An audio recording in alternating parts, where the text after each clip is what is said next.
Jubilee hills లో పోటీ చేస్తున్న అభ్యర్థులలో కంటెస్టెంట్ ఆస్మా గారు కూడా ఉన్నారు. సో తన తరపున మీరు సపోర్ట్ చేయడానికి గల కారణం ఏంటి?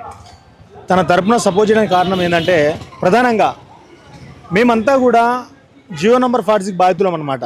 ఎందుకంటే ఎస్ఐ అండ్ కానిస్టేబుల్లో ఒక దొంగ జియో 46 వల్ల మాకు మెరిట్ మార్క్స్ వచ్చి కూడా మేము ఉద్యోగం కోల్పోయినాం.